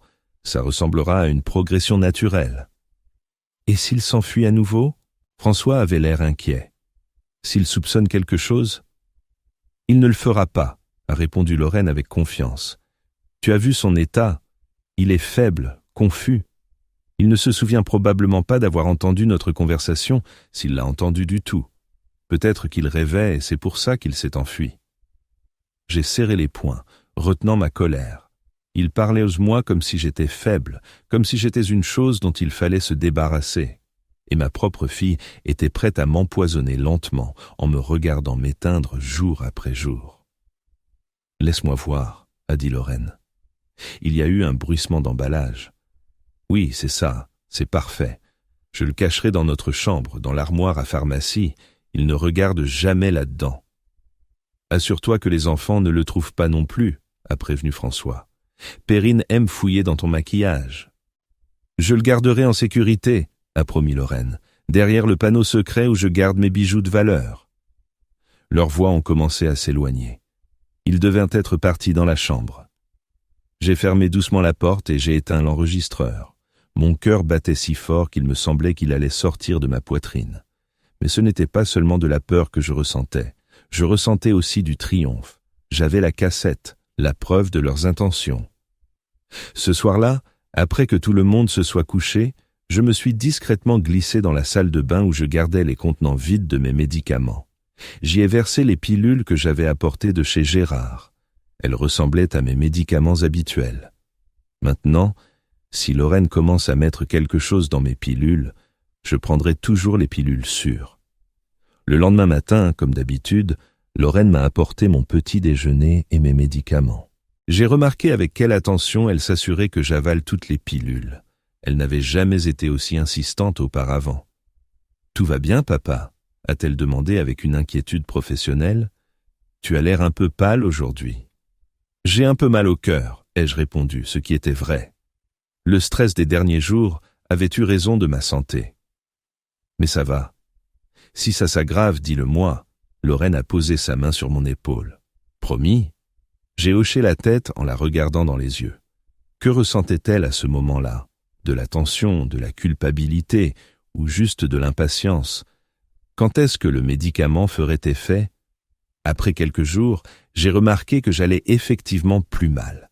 Même si je ne prenais pas les médicaments empoisonnés, mon cœur me lâchait de plus en plus souvent. Le stress, la tension constante, la peur, tout cela sapait ma santé. Ce soir-là, j'étais assis dans le salon, faisant semblant de regarder la télé tout en enregistrant une autre conversation entre Lorraine et François dans la cuisine. Ils discutaient du fait que je réagissais bien à un nouveau médicament. C'est ainsi qu'ils appelaient le poison entre eux. Soudain, quelque chose s'est serré dans ma poitrine. Une douleur aiguë a transpercé mon côté gauche, irradiant vers le bras et la mâchoire. J'ai haleté, laissant tomber la télécommande. Mes yeux se sont brouillés de pointures noires. « Papa ?» Lorraine est sortie de la cuisine en entendant le bruit. « Papa !» Elle s'est précipitée vers moi, cherchant habilement mon pouls. Je pouvais voir la panique dans ses yeux, non pas à cause de mon état, mais parce que son plan pourrait être révélé. Si je mourais trop vite, si l'autopsie montrait des médicaments inhabituels dans mon sang, « François !» a-t-elle crié. « Appelle une ambulance! Papa fait une crise cardiaque !» François est apparu dans l'embrasure de la porte, un air de confusion sur le visage. « Tu es sûr? Peut-être que... »« Appelle une ambulance !» a-t-elle hurlé en déboutonnant ma chemise. « Maintenant !» Pendant que François passait l'appel, Lorraine m'a allongé sur le canapé et a mis un oreiller sous ma tête. « Accroche-toi, papa », a-t-elle dit en sortant de la nitroglycérine de sa poche. « Voilà, mets ça sous ta langue. L'ambulance est en route. » Je l'ai regardée dans les yeux, essayant de comprendre si elle me sauvait par peur d'être démasqué ou s'il lui restait des bribes d'amour filial. Ça n'avait pas d'importance à ce moment-là. Ce qui importait, c'est qu'elle faisait ce qu'il fallait, comme une infirmière professionnelle. Le comprimé de nitroglycérine commençait à faire effet et la douleur s'était un peu estompée. Mais je sentais que cette crise était plus grave que les précédentes. Mon cœur s'emballait et chaque respiration était laborieuse. « Respire lentement, papa », a dit Lorraine en me tenant la main. « L'ambulance sera là dans 5 minutes. » J'ai essayé de me concentrer sur ma respiration en luttant contre la panique qui montait. Mourir maintenant, alors que je suis si près de démasquer leur plan. Alors que j'ai des preuves, mais que je n'ai pas encore eu le temps de les utiliser. À travers le brouillard de la douleur, j'ai vu François faire les 100 pas nerveusement dans la pièce, jetant des regards inquiets sur Lorraine et moi. « Ce n'est pas à cause de... » a-t-il commencé, mais Lorraine l'a coupé brusquement. « Pas maintenant. » Il y avait un tel acier dans sa voix que François s'est immédiatement tu. J'ai compris ce qu'il voulait demander. Si c'était leur médicament qui m'avait provoqué la crise. Apparemment, il prévoyait une action plus lente, une détérioration plus progressive. Le son d'une sirène d'ambulance a interrompu mes pensées. 1 minute plus tard, des ambulanciers sont entrés dans la pièce avec des civières et du matériel. Lorraine est immédiatement passée en mode infirmière professionnelle, rapportant clairement mon état, mes symptômes et mes antécédents médicaux. L'électrocardiogramme confirme une crise cardiaque, a dit l'un des ambulanciers en regardant le moniteur portable. Il faut l'hospitaliser immédiatement. J'ai été rapidement transféré sur une civière, mis sous oxygène et sous perfusion. Tout s'est passé dans un flou. J'ai vu le visage inquiet de Lorraine, le visage tendu de François. Je pouvais voir la même question dans leurs yeux. Est-ce que j'allais survivre? Et si c'était le cas, que se passerait-il ensuite? « Je viens avec vous », a dit Lorraine aux ambulanciers. « Je suis infirmière, je connais ses antécédents. » Ils ont hoché la tête, la laissant monter dans l'ambulance. La dernière chose que j'ai vue avant que les portes ne se ferment, c'est le visage de François, confus, effrayé. Il ne s'attendait clairement pas à cette tournure des événements. Dans la voiture, Lorraine m'a tenu la main, me disant des mots apaisants. Le masque professionnel n'est pas tombé de son visage une seule seconde. Pour les ambulanciers, elle n'était qu'une fille infirmière attentionnée, inquiète pour son père. « Ça va aller, papa », répétait-elle. « On est presque à l'hôpital, les médecins vont s'occuper de toi. » Je l'ai regardée à travers le brouillard de la douleur et je me suis demandé, c'est elle que j'ai enregistré leur conversation? Soupçonne-t-elle que je me souviens de tout et que je n'ai jamais eu de démence? Et que se passera-t-il quand nous serons seuls dans la chambre d'hôpital? L'ambulance filait à travers les rues nocturnes de Valmont, m'emmenant d'un danger à un autre peut-être. Mais j'étais toujours en vie. Et tant que j'étais en vie, j'avais une chance de démasquer leur plan et de me protéger. La chambre d'hôpital, avec sa blancheur stérile, est devenue mon refuge pendant 2 semaines. La crise cardiaque était suffisamment grave pour me maintenir en observation, mais pas assez pour nécessiter une intervention chirurgicale. Les médecins l'ont qualifié de signal d'alarme et ont insisté sur un repos complet. Lorraine passait des heures à mon chevet, faisant preuve d'une sollicitude filiale exemplaire. Elle apportait des fruits, des magazines frais, surveillait mes médicaments. Le personnel infirmier admirait son dévouement, ignorant les sombres motifs derrière ce masque sans faille. « Tu as besoin de plus de repos », me disait-elle avec une inquiétude professionnelle. Le docteur Ramirez a dit qu'il faudrait du temps pour récupérer. J'ai hoché la tête, jouant le patient reconnaissant. Mais pendant tout le temps où elle était là, je ressentais une peur indicible. Et si elle décidait d'accélérer le processus? Ce serait encore plus facile à l'hôpital où, en tant qu'infirmière, elle avait accès à divers médicaments qu'à la maison. François me rendait visite moins souvent. Son travail de chauffeur de bus scolaire ne lui laissait pas beaucoup de temps libre, comme il l'expliquait. Mais je voyais l'impatience et l'irritation dans ses yeux. Ma guérison ne faisait pas partie de leur plan. Mon salut fut Gérard, qui est apparu le 3e jour à l'hôpital avec un panier de fruits et un livre de mots croisés. Un vieil ami, l'ai-je présenté à Lorraine, qui était dans la chambre. Nous avons vécu côte à côte pendant des années. Lorraine a souri à Gérard d'un sourire de devoir, mais il y avait de la suspicion dans ses yeux. « Enchanté », a-t-elle dit. « Papa ne vous a jamais mentionné. » « Les personnes âgées oublient toujours des choses », a souri Gérard avec bonhomie. « Comment vas-tu, Antoine ? Tu as une sale mine, mais tu es en vie. » Son ton désinvolte a dissipé la tension. Lorraine est partie peu de temps après, prétextant des affaires, et Gérard et moi nous sommes retrouvés seuls. « Tu les as » a-t-il demandé à voix basse en se penchant vers moi. J'ai hoché la tête et j'ai montré la table de nuit où se trouvaient mes vêtements. Dans la poche intérieure de mon gilet, 3 cassettes. Il prévoyait de m'empoisonner lentement en glissant quelque chose dans mes médicaments. François a déjà obtenu le produit. Gérard a sifflé. Les salauds. Et maintenant ? Prends les cassettes, ai-je chuchoté. Garde-les en lieu sûr. Je verrai un avocat en sortant d'ici. Mais si quelque chose m'arrive avant... Rien ne t'arrivera, a dit fermement Gérard. Je serai là tous les jours, et ils ne mettront rien dans ta nourriture ou tes médicaments pendant que je serai là. Il a tenu parole. Gérard apparaissait dans la chambre à des heures différentes chaque jour, surprenant souvent Lorraine. Leur politesse tendue l'un envers l'autre dissimulait une aversion croissante. Lorraine n'aimait clairement pas le fait que son père ait soudainement un ami aussi fidèle. Au cours de ma 2e semaine à l'hôpital, Gérard a amené un homme d'âge mûr à l'allure distinguée. « C'est Maître Fillon », l'a-t-il présenté, « mon avocat. J'ai réglé mes affaires de succession et j'ai pensé que tu pourrais avoir besoin de quelques conseils. » J'ai tout de suite compris où il voulait en venir. Lorraine était sortie, nous pouvions donc parler librement. « Monsieur Lambert », a dit sérieusement Maître Fillon alors que Gérard fermait la porte de la chambre. « Je suis au courant de votre situation. Gérard m'a fait part de vos soupçons et m'a montré les cassettes. Si ce qu'elles contiennent est vrai, vous avez des motifs pour une action en justice sérieuse. »« C'est vrai, » ai-je dit fermement. « Ma fille et son mari ont planifié ma mort pour prendre possession de ma maison. J'ai des enregistrements de leur conversation. » Maître Fillon a hoché la tête, prenant des notes dans son carnet. « Nous devons procéder avec prudence. Si votre fille est effectivement impliquée dans la tentative de meurtre, elle pourrait essayer de détruire les preuves ou d'accélérer son plan lorsqu'elle réalisera que vous savez quelque chose. »« Que suggérez-vous » ai-je demandé. « Premièrement, j'ai déjà donné des copies des enregistrements à un inspecteur que je connais, a répondu Maître Fillon. La police a commencé une enquête discrète. Deuxièmement, nous allons changer votre situation juridique. Pour l'instant, je vous suggère de faire un nouveau testament où vous stipulez explicitement qu'en cas de décès dans des circonstances suspectes, une enquête approfondie doit être menée. Lorraine l'apprendra, ai-je objecté. Elle vérifie tout mon courrier, tous mes papiers. Elle ne le saura pas, a dit fermement Maître Fillon.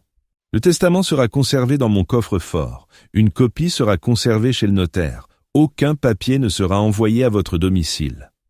C'était un bon plan. Le même jour, j'ai signé un nouveau testament déshéritant Lorraine au profit d'une association caritative locale pour les personnes âgées. Maître Fillon m'a également aidé à rédiger une procuration pour Gérard, l'autorisant à agir en mon nom en cas d'incapacité.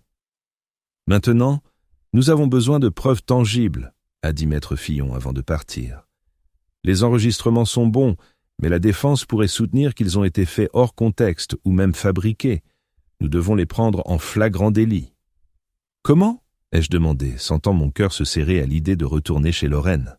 « L'inspecteur Reynaud a un plan, » a répondu Maître Fillon. « Il vous contactera après votre sortie, mais soyez prêts à jouer l'appât. » 2 semaines plus tard, les médecins m'ont enfin permis de rentrer chez moi. Lorraine a été un modèle de sollicitude, m'aidant à faire mes bagages, écoutant attentivement les recommandations du médecin. « Tu as besoin d'un repos complet, papa », a-t-elle dit en m'aidant à monter dans la voiture. « Pas de stress, pas d'exercice. »« Je sais », ai-je répondu docilement. « Merci pour ton attention, Lorraine. » Un accueil chaleureux m'attendait à la maison.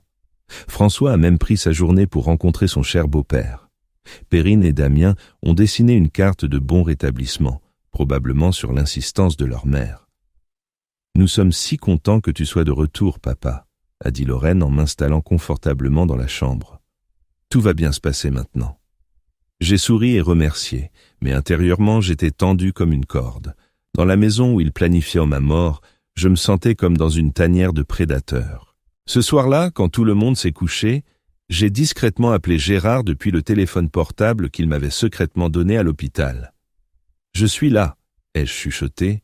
« Et maintenant ?»« L'inspecteur Reynaud veut te rencontrer demain », a répondu Gérard. « Je viendrai te chercher, soi-disant pour prendre de tes nouvelles, et je t'emmènerai le voir. » Et c'est ce qui s'est passé. Le lendemain, Gérard est apparu avec un autre panier de fruits et a proposé de faire un tour pour me changer les idées. Lorraine s'est d'abord opposée, invoquant les ordres du médecin. Mais j'ai insisté. L'inspecteur Reynaud s'est avéré être un homme robuste d'âge mûr avec des yeux perçants. Nous nous sommes rencontrés dans un café discret en périphérie de la ville. « Monsieur Lambert », a-t-il dit après une brève introduction, « j'ai écouté vos cassettes. Si tout ce qu'elles contiennent est vrai, votre fille et son mari ont commis un crime grave, une tentative de meurtre. »« C'est vrai », ai-je dit fermement, chaque mot. Reynaud a hoché la tête. « Nous avons mené une enquête préliminaire. Votre fille a bien pris des médicaments à l'hôpital qui ne font pas partie de sa pratique habituelle. Sa situation financière est vraiment critique. Elle et son mari doivent une grosse somme d'argent à la banque et ont été avertis d'une possible saisie de la maison. » J'ai serré les mains en poing. C'était une chose de soupçonner et une toute autre d'obtenir une confirmation de la police. « Et maintenant ?» ai-je demandé. « Nous devons les prendre en flagrant délit », a répondu Reynaud. « Les enregistrements sont bons pour commencer une enquête, mais nous avons besoin de preuves plus solides pour un procès. Nous proposons une opération d'infiltration. » Il a exposé le plan. Je devais rentrer chez moi et continuer à jouer le rôle d'un vieil homme fragile et malade. Pendant ce temps, la police installerait des caméras et des microphones cachés dans la maison. Quand Lorraine ou François essaieraient de mettre quelque chose dans mes médicaments, ils seraient arrêtés sur le champ. « C'est dangereux », a fait remarquer Gérard. « Et s'ils décident d'agir plus tôt que prévu ?»« Monsieur Lambert aura un bouton d'urgence », a répondu Reynaud en montrant un petit appareil qui ressemblait à un porte-clés. « Une pression et l'équipe d'intervention sera sur place en moins de 2 minutes. De plus, nous surveillerons la situation 24 heures sur 24. » C'était un plan risqué, mais je ne voyais pas d'autre issue. Nous avons convenu que la police installerait l'équipement le lendemain, lorsque Lorraine serait au travail et que François emmènerait les enfants à l'école. Le 4e jour après l'installation de l'équipement, tout a changé. François a emmené les enfants chez sa mère tôt le matin pour le week-end. Lorraine a pris sa journée de congé, disant qu'elle voulait passer la journée avec son père. « Comment te sens-tu, papa ?» a-t-elle demandé en s'asseyant sur le bord de mon lit avec une tasse de thé à la main. « Un peu mieux », ai-je répondu en surveillant attentivement ses mains. « Mais toujours faible », a-t-elle hoché la tête avec une compréhension professionnelle. « C'est normal après une crise cardiaque, la guérison prend du temps. Je t'ai apporté tes médicaments du matin. » Elle m'a tendu un verre d'eau et une poignée de pilules. J'ai remarqué que parmi les capsules familières se trouvait une nouvelle, petite, blanche, sans étiquette. « Qu'est-ce que c'est ?»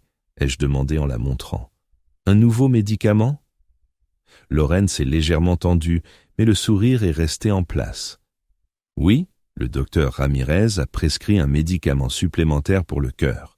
J'ai oublié de te le dire hier. » C'est un mensonge. Le docteur Ramirez n'a rien prescrit de nouveau. Je le savais pertinemment car Reynaud avait vérifié tous mes rendez-vous médicaux. C'est étrange, ai-je dit en faisant semblant d'essayer de me souvenir. Il n'en avait pas parlé quand j'étais à son cabinet. Il m'a appelé hier, a répondu rapidement Lorraine. C'est la pratique standard pour les patients après une crise cardiaque? J'ai hoché la tête, faisant semblant d'y croire. J'ai discrètement appuyé sur le bouton d'urgence dans la poche de ma robe de chambre. L'équipe d'intervention devrait arriver dans les 2 minutes. Il fallait juste que je gagne du temps.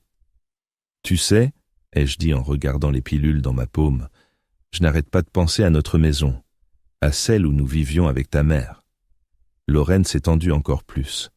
« Oui, qu'est-ce que tu en penses ?»« Je pense qu'on devrait la vendre, » ai-je dit en observant sa réaction. « Elle est vide de toute façon, et l'argent... Eh bien, l'argent pourrait vous aider, toi et François. Je sais que vous avez des difficultés financières. » Les yeux de Lorraine se sont écarquillés de surprise, puis une lueur de suspicion y a vacillé. « Qu'est-ce qui te fait penser qu'on a des difficultés financières ?»« Je ne suis pas aveugle, Lorraine, » ai-je dit doucement. « Je vous vois, toi et François, chuchoter à propos des comptes. Comme vous êtes nerveux quand le courrier arrive, et puis ces choses chères que vous achetez. Je sais combien gagnent une infirmière et un chauffeur de bus scolaire. Vous vivez au-dessus de vos moyens. »« Prends tes médicaments, papa, » a-t-elle dit en changeant de sujet. « Ils te feront du bien. » J'ai fixé les pilules dans ma paume. L'une d'elles pourrait être mortelle. Ma propre fille me donnait du poison en me regardant dans les yeux. « Tu sais ce qui était le plus triste, Lorraine ?» ai-je demandé à voix basse. « Ce n'est pas que tu veuilles ma mort, c'est que tu ne puisses même pas attendre qu'elle vienne naturellement. » Son visage est devenu blême. « Qu'est-ce que tu racontes, papa? Je ne comprends pas. » « J'ai tout entendu, » ai-je continué, sentant le poids que je portais depuis des semaines se relâcher. « Cette nuit-là, avant que je ne m'enfuis, je vous ai entendu, toi et François, discuter de la façon de vous débarrasser de moi. Comment vous alliez mettre quelque chose dans mes médicaments, quelque chose qui me donnerait une crise cardiaque. » Lorraine s'est figée comme si elle avait été frappée par la foudre, l'horreur de la reconnaissance dans ses yeux. « Tu te souviens de tout ?» a-t-elle chuchoté. Mais le médecin a dit « la démence ». « Je n'ai jamais eu de démence, Lorraine, » ai-je dit fermement. « C'était votre fiction, pour que personne ne croie ce que je disais. Un coup de maître, je dois l'admettre. » À ce moment-là, la porte d'entrée s'est ouverte avec fracas. Des policiers en gilet pare-balles, armes au poing, ont fait irruption dans la pièce. « Police, ne bougez plus !» a crié un officier en pointant son arme sur Lorraine. Elle s'est figée, tenant toujours le verre d'eau, son visage déformé par le choc et l'horreur. « Qu'est-ce qui se passe ?» a-t-elle chuchoté. « Papa, qu'est-ce que tu as fait ?»« Ce que je devais faire, » ai-je répondu, me sentant étrangement calme. « Me protéger. » Les événements des semaines suivantes se sont déroulés comme dans un flou. L'arrestation de François, qui a tenté de fuir en apprenant l'arrestation de sa femme. L'audience préliminaire, où les enregistrements de leur conversation ont été présentés. Une analyse chimique qui a confirmé que la pilule blanche contenait une dose létale de digoxine, un médicament qui, en grande quantité, peut provoquer une crise cardiaque. Le procès a été court. Les preuves étaient accablantes. Lorraine et François ont écopé de 15 ans de prison chacun. Leurs enfants ont été placés sous la garde de leur grand-mère, la mère de François. Après le procès, je suis retourné dans ma vieille maison. J'ai commencé des rénovations, lui redonnant peu à peu son ancienne convivialité. Gérard m'a aidé, venant presque tous les jours. Le travail physique m'aidait à ne pas penser à la trahison, au procès, à ma famille brisée. Des lettres de Lorraine sont arrivées de prison. Elle s'excusait, disait qu'elle regrettait, qu'elle avait tout repensé. Je ne les ai pas lues. Je les ai renvoyées immédiatement avec la note « Le destinataire refuse d'accepter la correspondance ». Elle a essayé de me contacter par l'intermédiaire de son avocat, des travailleurs sociaux, même par l'intermédiaire de Gérard, mais ma décision était inébranlable. Aucun contact, aucune relation. Elle a cessé d'être ma fille au moment où elle a planifié ma mort. Ce jour-là, exactement 1 an après le procès, j'étais assis sur le porche de ma maison, regardant le coucher du soleil. L'air était chaud, sentant l'herbe coupée et les roses en fleurs qu'Élisabeth avait autrefois plantées le long de l'allée. L'amertume était toujours en moi, mais elle ne me rongeait plus l'âme comme avant. J'avais appris à vivre avec, comme on apprend à vivre avec une maladie chronique. Je savais que je ne pardonnerais jamais à Lorraine et François, que je ne les laisserais jamais revenir dans ma vie, mais je savais aussi que je ne laisserais pas leur trahison définir le reste de ma vie. J'étais libre de leur contrôle, de leur plan, de leur présence. Je vivais dans ma propre maison, selon mes propres règles, sans rendre de compte à personne. Et dans cette liberté, il y avait sa propre joie amère. La joie d'avoir vaincu ceux qui me croyaient trop faible pour me défendre. La joie d'un homme qui avait regardé la mort en face et qui avait survécu pour raconter son histoire.